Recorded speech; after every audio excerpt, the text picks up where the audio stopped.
সকল দাদা ও মায়েদেরকে আমার নমস্কার, প্রণাম, জয় গুরু। আশা করি সবাই নিজের পরিবারের সঙ্গে পাড়া প্রতিবেশীদের নিয়ে আনন্দে দিন যাপন করছেন। মানব জনম ষষ্ঠ জনম, আর এই জন্মের মূল লক্ষ্যই হচ্ছে ঈশ্বর প্রাপ্তি। তাই পরম দয়ালের রাঙ্গারাতুল চরণে সকলের আনন্দ, সুস্থ সুন্দর জীবনের জন্য প্রার্থনা করি। আজকের আলোচনা শুরু করছি। আজকের আলোচনাটি হচ্ছে আমাদের একটু স্বাস্থ্য সম্বন্ধীয়। যেমন দেখা যায় অধিকাংশ ক্ষেত্রে 40-এর পরে প্রায় প্রত্যেক মানুষেরই চোখের কষ্ট হয়, দেখতে কষ্ট হয়। ধীরে ধীরে ধীরে ধীরে ধীরে ধীরে কমে আসে দৃষ্টিশক্তি। ডাক্তারের কাছে গেলে ডাক্তার বলেন যে 40-এর পরে চোখ দেখিয়ে চশমা ব্যবহার করতেই হয়, না হলে পরে আরো বড় নাম্বার লেগে যায়।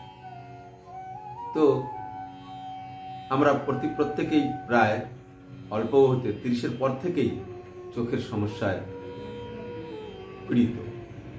তাই আজকে এই চোখের সমস্যা থেকে বা চোখটাকে ভালোভাবে কি করে রাখা যায় তার কিছু কিছু নিয়ম আমরা তো প্রত্যেকেই জানি, এবং এই জানার সঙ্গে সঙ্গে জেনে নেব শ্রী শ্রী ঠাকুর অনুকূলচন্দ্র এই চোখের ব্যাপারে, চোখে যখন কষ্ট হয় আমাদের দেখতে, তখন এই কষ্টটাকে লাঘব করার জন্য ঠাকুর অনুকূলচন্দ্র কিছু কিছু জায়গাতে কোনো ক্ষেত্রে যেমন যার অসুবিধা সেইভাবে তিনি বলেছেন।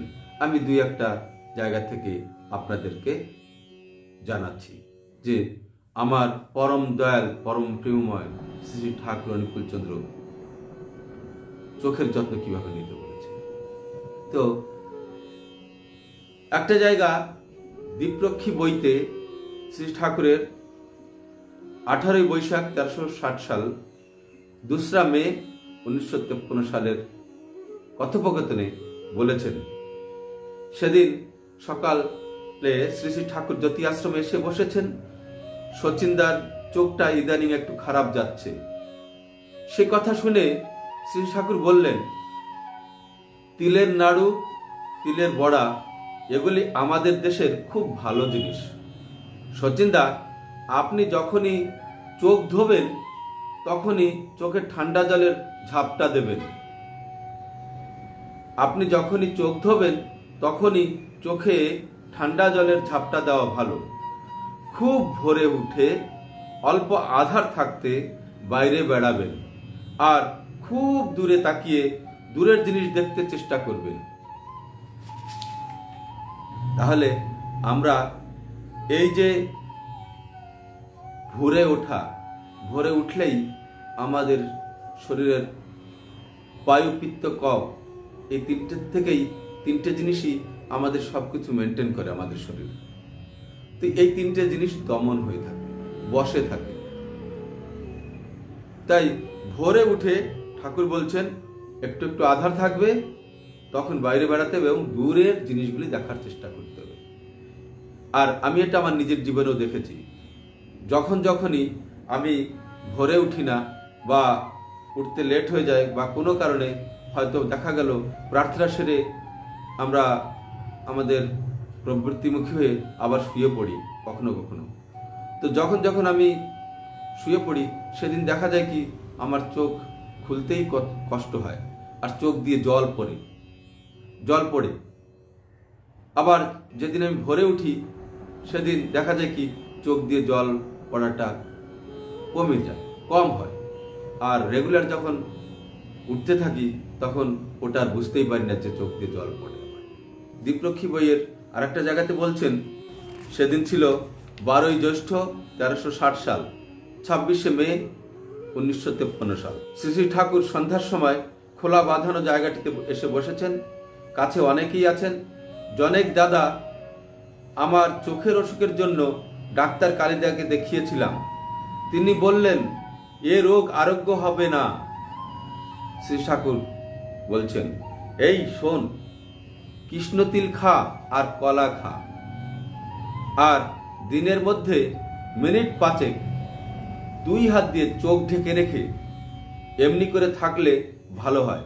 উনি দেখিয়ে দিলেন চোখ 2 হাত দিয়ে চোখ ঢেকে রাখতে হবে, কিন্তু চোখ খোলা থাকবে। উনি হাত দিয়ে দেখিয়ে দিলেন এমনি করে থাকলে ভালো হয়। যখনই মুখ ধুবি তখনই চোখে 4-5 বার পরিষ্কার জলের ঝাপটা দিবি।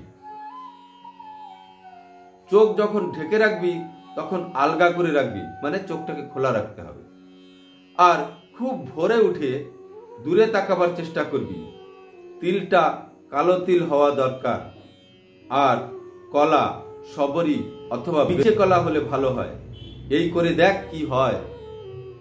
তার মানে এখানে আমরা স্পষ্ট বুঝতে পারছি ঠাকুর কালো তিলের উপর বিশেষ জোর দিয়েছেন। তিল বাটা আমাদের আগে ছোটবেলায় দেখেছি তিল বাটা, বাদাম বাটা এইগুলি আমরা খেতাম।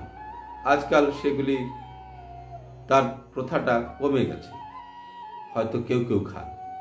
তাই আমাদের তিল বাটাটা, তিল, কালো তিলটা এবং বিচে কলা, সবরি কলা এগুলি খেলে আমাদের চোখ ভালো হয়, চোখ ভালো থাকে।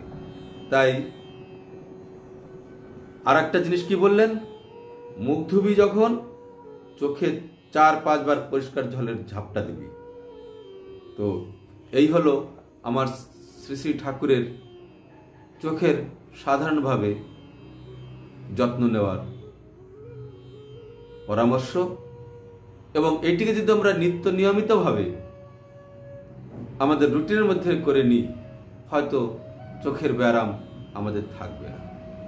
যা হোক, আজকের জন্য এইটুকুই। পরবর্তী ভিডিওতে আরও স্বাস্থ্য সম্বন্ধীয় কথা তুলে ধরব। আশা করি আপনাদের সকলের ভালো লেগেছে।